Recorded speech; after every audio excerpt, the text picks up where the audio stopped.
Hey, what's up, you guys? It is I, V&A Moreno. Welcome to the pre-show before the free show. My name is V&A.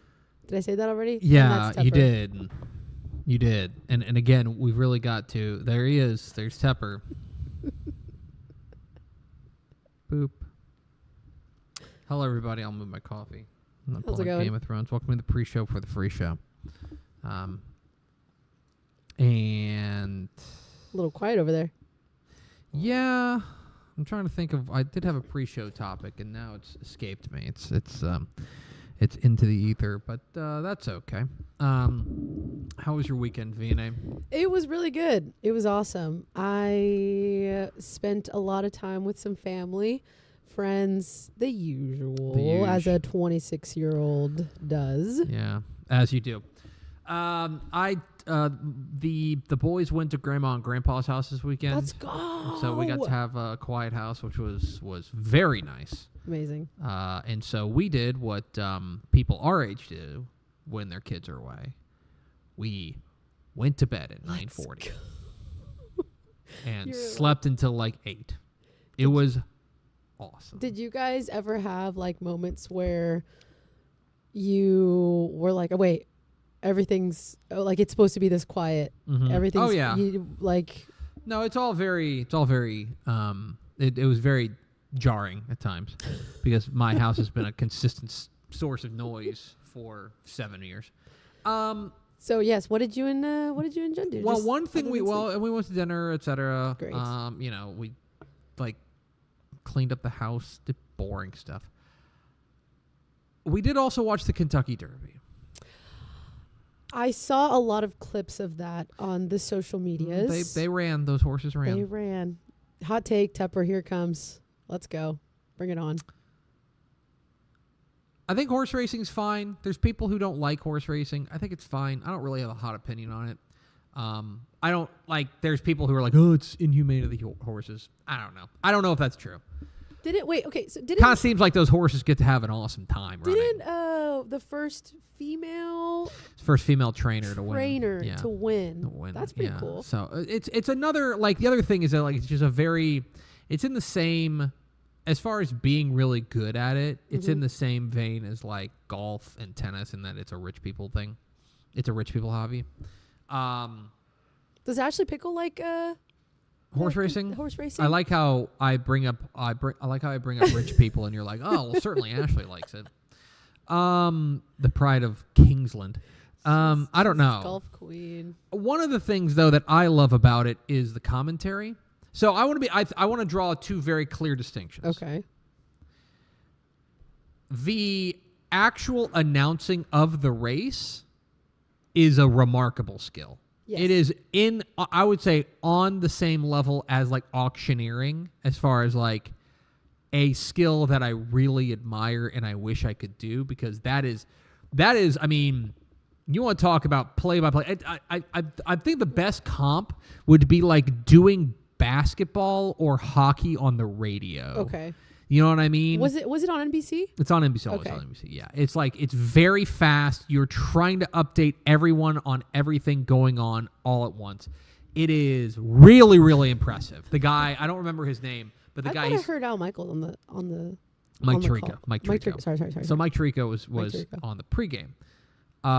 And they do like 4 hours of lead up to the Kentucky Derby. It's an insane pregame show. Okay. And I think being a horse racing analyst is maybe the funniest profession. Why? You tweet about this over the weekend. You are trying to get in these horses' heads. And let me tell you what these horses are thinking about. Running. They're thinking about getting back to the pasture, a bucket of oats, maybe being a stud there for a minute. Like, it's a horse, guys. Did you do research on the training? Did you do any research on the training of what goes into? Yeah, you train them to run fast. And I'm positive that there's a lot more to it. I'm positive that there is. But at the same time, like, these analysts, and this is speaking as a color guy who, for football games, who often feels a lot of like, what's the word I'm looking for? Imposter syndrome, right? Okay. Where I'm like, boy, I really hope these people don't understand, don't realize I don't know what I'm talking about, right? I'm positive that a lot of these horse racing guys don't know what they're talking about. I'm positive about it. I'm positive. There's nothing to fill 4 hours about like horse pregame show. Wait, can you give us an example though of like what was it? They're just talking like they'll talk about like these like, well, this horse, they like to set the pace. Okay. Yeah. They're all trying to run fast. And I understand like there are horses that like run fast early and then run fast late. Uh-huh. Yes. But we can't let them get away with it anymore, guys. Like these horse racing analysts, it's just it feels like a job we made up. Yeah. And I want to be clear, I'm in favor of people getting paid. Absolutely. Yeah.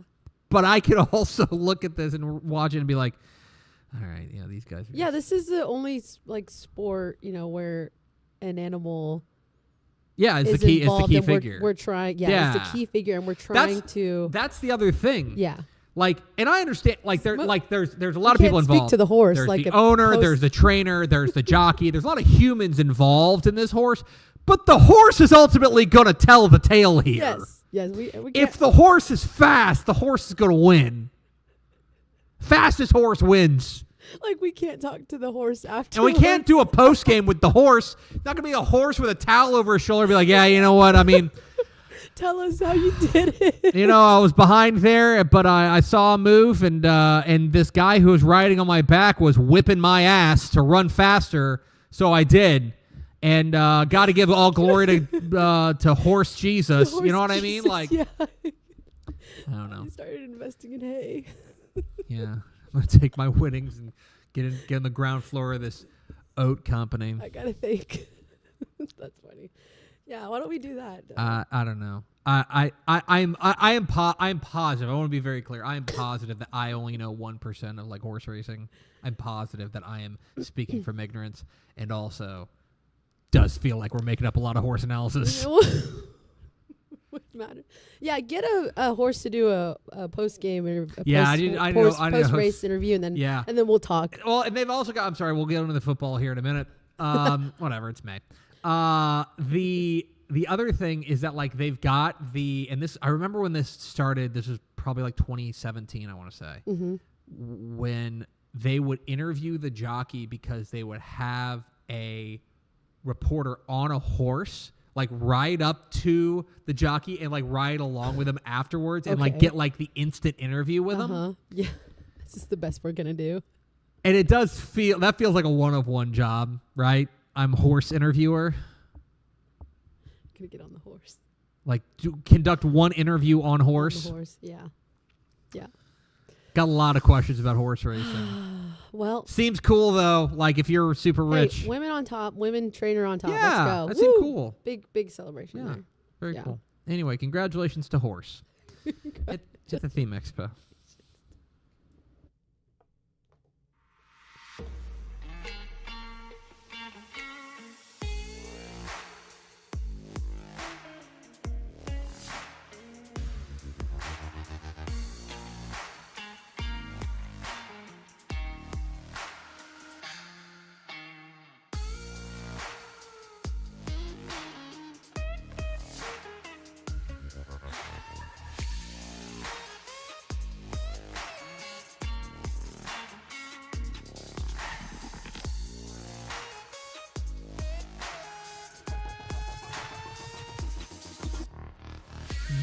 Yes, y'all.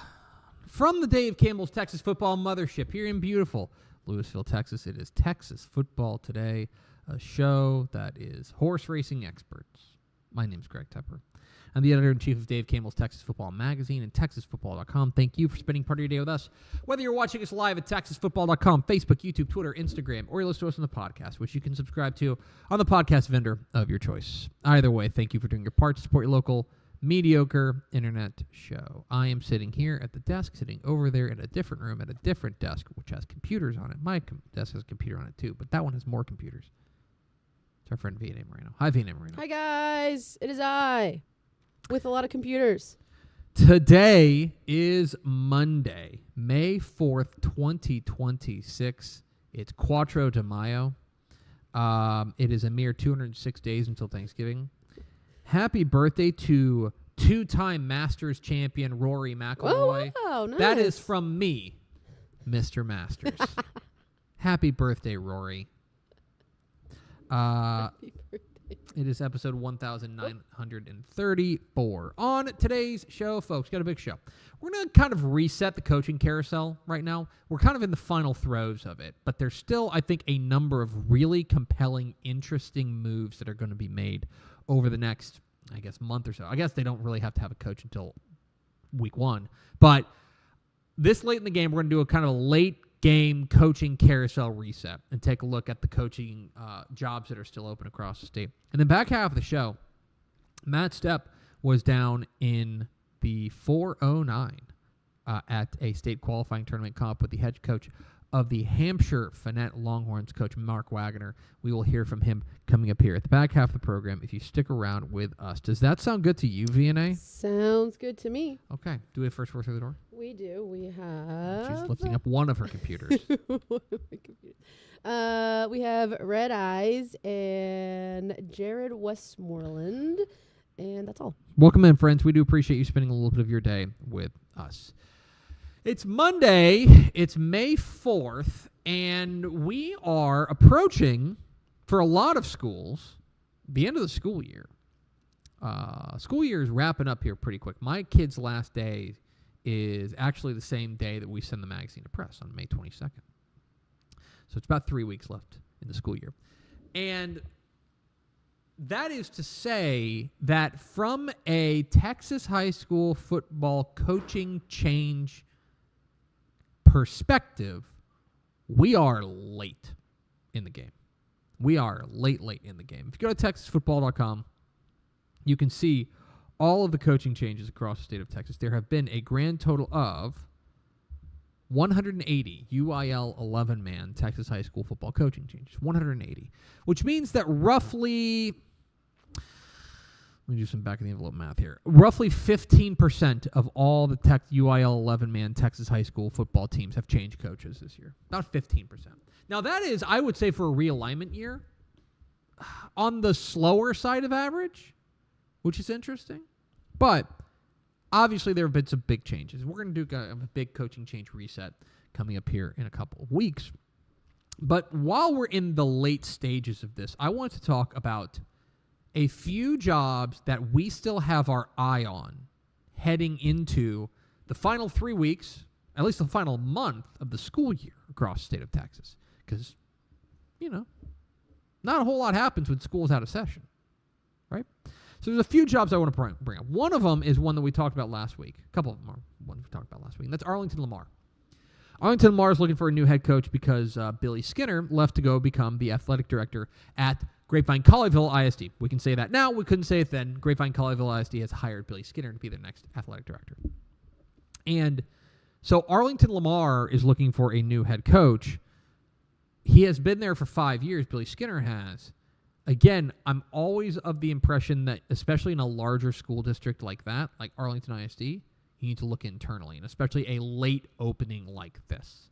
So Arlington Lamar is one we have our eye on. One that came down late last week, bit of a surprise, was Leander.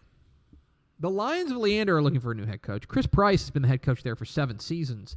He stepped down back on April 29th. That's a 6A job in the Austin area.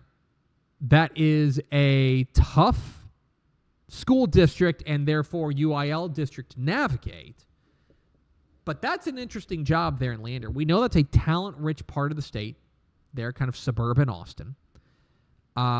Again, because it's so late, I'm interested to see which way Leander ISD goes.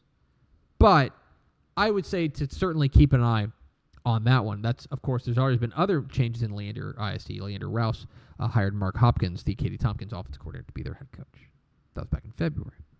Another opening that's still cooking is Seguin. Seguin's looking for a new head coach. You think back to the early part of April. That's when Craig Daly resigned after 5 seasons. Seguin, the Matador, is kind of their greater San Antonio area looking for a new head coach. Keep an eye on that one. That is the last one because it opened in April 2nd. That's one of those jobs that I think they are having a real wide-ranging search, and they are looking for the right fit there. That is one job that I've got my eye on. Another one out in West Texas, as we go to 4A, is Andrews. Andrews is looking for a new head coach because Tom Harvey retired after leading them for 4 seasons. I don't want to speculate, but broadly speaking, historically, whenever coaches retire late like this, usually it is because they want to set up an internal guy to get the job. That's usually what happens. You kind of hang on to the job late, announce your retirement to the point that then the school district is forced with a quick search, or you can say, hey, this is the guy that I want. That's why I would look internally for Andrews. Another place that's really interesting, and we talked about this last week, was Canyon West Plains. Canyon West Plains is probably the biggest job open right now. A legit 4A title contender came open last week because of Adam Cummings moving into an administrative role within Canyon ISD. There's no other way to put this. This is the biggest job open right now. And we will see how it goes. Obviously, because they've had such great success and because Adam Cummings is still within the school district, he's moving into an assistant superintendent role, you would have to think that he is going to try to put his thumb on the scale for an internal guy. That would be my guess on this. I'm, again, speculating wildly. But that, make no mistake about it, Canyon West Plains is the best job open right now, plain and simple. And if they were to open it up, they would have a list that would stretch from here to Texarkana to choose from. Another job that's open, and we talked about this last week, was Decatur. Now, this is interesting. Steve Huff steps down after 4 seasons, a state champion head coach, steps down to take a job in Oklahoma. Decatur's a really good job. And again, I have no doubt that if they were to open this up truly, that they would have a ton of big-time applicants. But because of the late nature of this, Decatur ISD has a real interesting choice. Do they open it up? Or do they just say internal, even if they say, hey, we're going to make this guy the interim coach for a year, see how it goes, and then if things go well, you can have the job. I've got my eye on Decatur. I think that is a really intriguing job there in 4A. 2 more I want to touch on. One is Wolf City. Now, Wolf City is looking for a new head coach because Brad Smithy left to go take over Victoria East. You may remember Wolf City the past couple of years has had H.D. Davis, the remarkable running back there. Was one of the most prolific running backs in Texas high school football over the past couple of seasons. They are going to be in a bit of a rebuild, I think. And I think that, I don't want to speculate, I haven't talked with Coach Smithy, but I think that he probably wanted to see this particular senior class out before he considered moving elsewhere. Wolf City is a really intriguing job to see if the momentum that they have built over the past couple of years is the result of a really good class or the result of a program that is really on the rise. Now, it's a 2A program, so it's small numbers. But Wolf City the past couple of years has kind of transformed themselves into a real, at least regional contender. The next coach will have a lot to say about whether or not that is a flash in the pan or this is a program with staying power. There's one more I want to talk about, and that is Palestine Westwood. Palestine Westwood, you may remember, has been looking for a new head coach ever since Richard Bishop left after 8 seasons leading the Panthers. Now, there is been some, I don't want to say drama, but there's been some some things to keep an eye on around Palestine Westwood, because I believe that Richard Bishop was also the athletic director. They have decided to split the athletic director role from the head football coach. And they have hired as their athletic director, or at least I think promoted, he was the basketball coach, Kadrian Bryant to be the athletic director. Now, that last name may ring a bell, because Kadrian Bryant is the basketball coach and also the father of Kavian Bryant, the Texas Tech commit at quarterback. And obviously, with his dad getting the athletic director job, it would stand to reason that Kavian Bryant is definitely going to be playing for Westwood this year. And as a result, what does Kadrian Bryant decide to recommend? Obviously goes through the school board and things like that, but decide to recommend as a football coach for his son's senior year. There's a lot of moving parts there at Westwood. And obviously, whoever gets that job will be walking into a situation where you have one of the finest quarterbacks in the state. Just plain and simple. Keep an eye on Westwood. And I would expect now, because I believe Kadrian Bryant was appointed or promoted back on April 14th. It's now been 3 weeks. 2 weeks. 2.5 weeks. You know what I mean? I would expect to see those wheels start to turn now and see who ends up landing there at Westwood and inherits a program that is ready for prime time. And not just because of their quarterback, but the quarterback helps. So there's a bit of a reset on where we're at in the final throes here of coaching carousel season. Of course, TexasFootball.com. We've got all of the coaching news and notes from across the state of Texas at TexasFootball.com. We are at Texas Football Today. We're here Mondays and Thursdays on TexasFootball.com, talking football in the Lone Star State. You can follow us on Twitter at DCTF. Like us on Facebook, Facebook.com/Dave Campbell's. Follow us on Instagram, Instagram.com/Dave Campbell's. And, of course, see us at TexasFootball.com. A couple of things. One, TexasFootball.com/subscribe. That's where you can become a Dave Campbell's Texas Football subscriber. Get the 2026 summer edition of Dave Campbell's Texas Football, which we are working on right now. I worked on it this weekend. After I get off the air, I'm going to work on it more.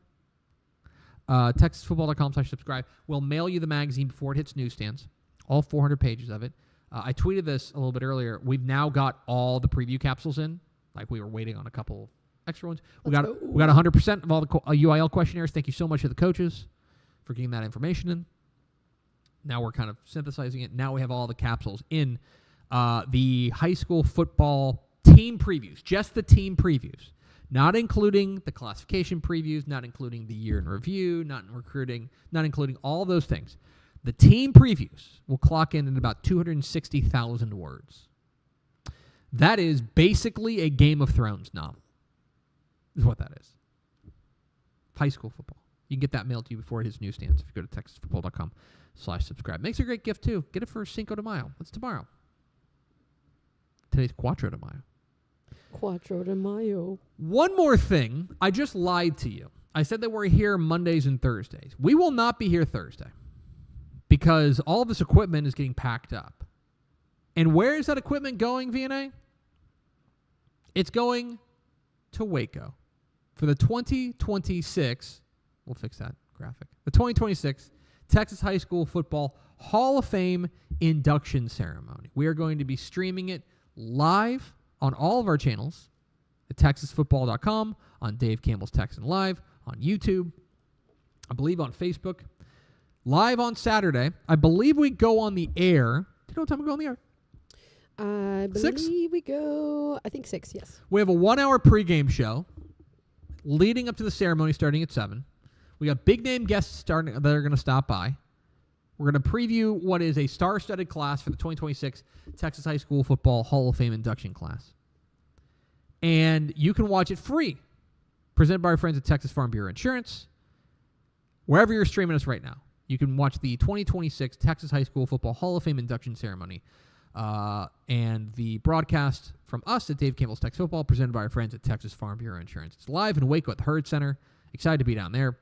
Make sure you check that out on Saturday evening. That's where we will be. And that's why all these cameras are going down to Waco. So we will not have a show on Thursday. But make sure you tune in on Saturday for that. 6 o'clock for the pregame show. Coming up here after the break, Matt Stepp caught up with the head coach of the Hamshire-Fannett Longhorns. Coach Mark Waggoner joins us. But first, a word from these valued partners.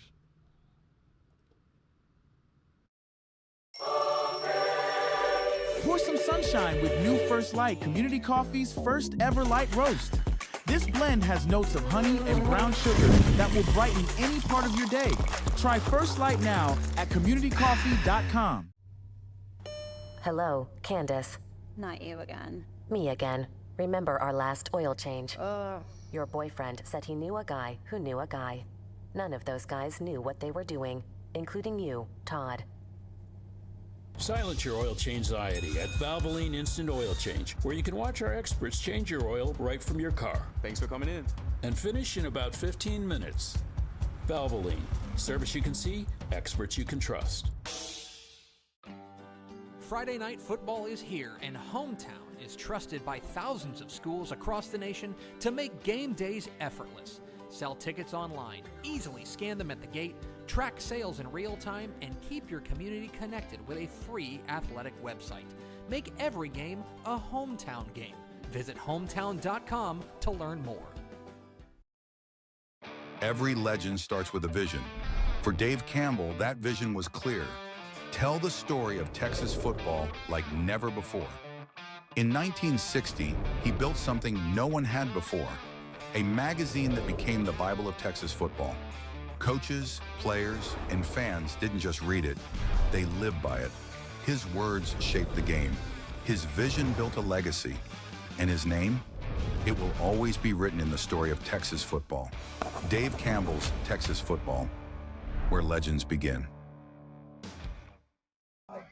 Matt Stepp, Dave Campbell's Texas Football, back here at the Hamshire-Fannett 7-on-7 state qualifying tournament, here with the host of the SQT, the head coach of the Hamshire-Fannett Longhorns, Coach Mark Waggoner. Coach, appreciate you taking a few minutes to chat with us today. Thanks, man. Thanks for being here. Hey, good to be in the Southeast Texas. It's a beautiful day, not a lot of humidity. I don't wear pants at 7-on-7s very much, but it's a little bit chilly this morning. Can you believe it's May? I mean, we had 3.5 inches of rain last night. The wind's blowing. It's nice. This is football weather. There you go. There you go. It reminds me of the playoffs a little bit. Yes. So, first off, Coach, you guys play a lot of 7-on-7. You won a state 7-on-7 championship a few years ago. You've had success on the gridiron. Why does playing 7-on-7? Why is it good for you and your program? Great question. It's in 4A, you don't get spring football, and so it gets those kids that extra season that everybody else is kind of getting. And, 4A, you share a lot of athletes, baseball, track at the same time. So it also allows them, that's why we couldn't have spring ball, because everybody be doing something. Sure. But in 7-on-7, they're still getting out here. They get to play defense. The passing game is very important these days. I think it's huge for your program. Yeah, and you mentioned that you got some young guys playing today because you're in baseball playoffs right now. Regional track is going on. I know you're excited about the success those sports are having, but it's also exciting to see some of these young guys get a chance to come out here and prove themselves. I know you never can have too much depth, right? Oh, depth is it's the key, because you got to get lucky. To play 16 weeks in the regular season to make it all the way, you got to stay healthy, and you're not going to for the most part, and you have to build depth, and this is how you do it. So these young kids getting out here and playing in varsity action, it's huge. UIL, I talked to Coach Smith from Silsbee earlier, and for you guys, I don't think UIL throws a ton of curveballs your way. I think you kind of had a pretty good idea of kind of how the district was going to set up. And looking at 2026, I feel like if you can get out of district play and get into the playoffs, you'll be battle tested. But getting into the playoffs won't be easy. This is a really, really good district with a lot of talent and a lot of good coaching, right? Yes, every year it's always the same. I mean, and you can name every team in the district from West Orange to Jasper to Silsbee to Hamshire-Fannett, Hardin Jefferson. I mean, it is just loaded. And then Shepherd is a loaded football team. I mean, they have some really good players. Mm-hmm. So yes, if you can come out of our district and you are even the 4th seed, you're probably gonna have a pretty good run. Yeah, but that really amplifies the importance of those district games, right? Because you talk about it's a cliche, right? Every game's a big game, every game's important, but it's not a cliche in your district. It's the truth, because I think you could take whoever's going to finish 6th in your district, whoever gets that. You put them in a lot of other districts, they're probably contending for a district championship, right? Absolutely. The talent is unbelievable. It's 5A, 6A talent in a 4A district. And it's that type of size and speed that you're seeing. And everybody's schedule is loaded. And because they're really good teams, they're playing the tough non-district as well. And so it's a 10-game schedule, but it's just brutal. But speaking of non-district, let's talk about your non-district schedule a little bit. I know you schedule to try to get ready for district play. Who do you guys have it lined up in non-district? Well, we're going to open with Lamarck, and that is quite a test right out of the gate. Yeah, Coach Oliphant's done a great job with that program. Right out of the gate. We have LCM and Vidor on the schedule. We have Stafford again this year and Hitchcock. That's our non-district schedule. So, you're just scheduling a bunch of patsies, Coach. I don't know. You're just lining up the wins, right? That's a tough slate. It is a tough one. Now let's talk about your program a little bit as a whole. I love the saying, same mud, same blood. Tell us what that means and kind of what that embodies about your program. It's a great segue, Matt. And it rained 3.5 inches last night, so you can tell how much water we get down here in Southeast Texas. Just a little bit. We practice. We don't have turf, and so we always practice in grass, and it's usually mud, okay? And we move just from field to field, wherever the ants aren't and wherever the mud is. So every day's in the mud, right? Yeah. So that's the same mud part of the slogan. And then everybody in our Hamshire-Fannett location is related. And everybody's brother, cousin, that kind of deal. So our in-laws, something, right? So it's same mud, same blood, and everybody believes it. We the show Swamp People, that's a lot of our people. So we are used to water. I saw a couple of them coming in earlier, right? Yeah. I think you did, and so if our kids aren't playing with alligators over there in the bayous and stuff, we're out here practicing in the mud. So same mud, same blood. What's a Friday night like here at Longhorn Stadium here in town? It's an unbelievable deal. It's everything you read about. It's why you like Texas football. I know you do. I know I do. It's that feeling that you never get again. It's packed. It's everybody on the fence line. It's the concession stand smells that you get. You got the grill going. You got burgers. We got burgers. What we got? I know you don't get to partake usually, but what do we got going on out here? Burgers, dogs. The boudin's really good. Boudin, okay. The boudin balls are really good here. That's what the concession stand is famous for. Boudin. I need to get down here for some boudin balls. And so we do a radio show once in a while, and this one guy calls this the Field of Dreams because it's really dark out here. We're in the country, but the lights are on, and it's people walk for 2 miles where they park their car. And it's like they're coming to the Field of Dreams because it's all lit up. It's a really great environment. There you go. Now, in 2026, for things to go right for the Hamshire-Fannett Longhorns, or for you guys to compete for a district championship in this really good district, what's got to go right for you guys? What are you guys going to hang your hat on in 2026? I think the good news is we played a really young ball club last year. That was who we were. So we have just about every one of our kids back. And so from the experience level, that's going to be good. I think it's going to come down to us in our defensive line play.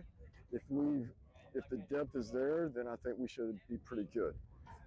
That's the one little part we were struggling with last year because we were so young at that position. But now we're lined up, so we should be too deep. That's going to be the key to our season. Well, there he is, head coach of the Hamshire-Fannett Longhorns, Coach Mark Waggoner. Coach, I appreciate you taking a few minutes to chat with us. Thanks for hosting the 7-on-7 state qualifier, and appreciate what you do for student athletes in the state of Texas. Thank you very much, Coach. Thanks. Appreciate it. Thank you. There is Mark Waggoner, head coach of the Hamshire-Fannett Longhorns, hopping on with us. That is to say, Matt Stepp at the state 7-on-7 qualifying tournament down there in the 409, which, by the way, I can report to you exclusively here that Hamshire-Fannett won their state qualifying tournament and will be advancing to College Station. So congratulations to them. We will see them at state 7-on-7 in late June. Beautiful. Let's go to Vianney Moreno for America's second favorite segment. Final thoughts. Hi, everybody. I have a better graphic for you guys for the Hall of Fame one more time. Now with New Year. That's right. It's Texas High School Football Hall of Fame induction ceremony. You can stream it live wherever you're watching us right now. Pre-game at 6, banquet at 7. Watch all of these stars of Texas high school football be inducted into the 2026 class of the Texas High School Football Hall of Fame, presented by our friends at Texas Farm Bureau Insurance. Beautiful. Make sure you come and watch it live with us Saturday night, live from Waco. We'll be down there. It'll be awesome. Vianney won't. Vianney's decided not to go. Dave will not be there either. Dave He'll be staying will here. not be there. that is going to do it for us. Thanks for spending part of your day with us. Remember, no show on Thursday, but we will be back next Monday. Follow us on Twitter at DCTF. Like us on Facebook, facebook.com/Dave Campbell's. Follow us on Instagram, instagram.com/Dave Campbell's. And, of course, see us at TexasFootball.com. Thanks again to Mark Waggoner, head coach of the Hamshire-Fannett Longhorns, for being our guest. For V&A Moreno, I'm Greg Tepper. We'll see you at the Texas High School Football Hall of Fame induction ceremony Saturday night, live, wherever you watch us. And then we'll see you Monday on Texas Football Today. Bye.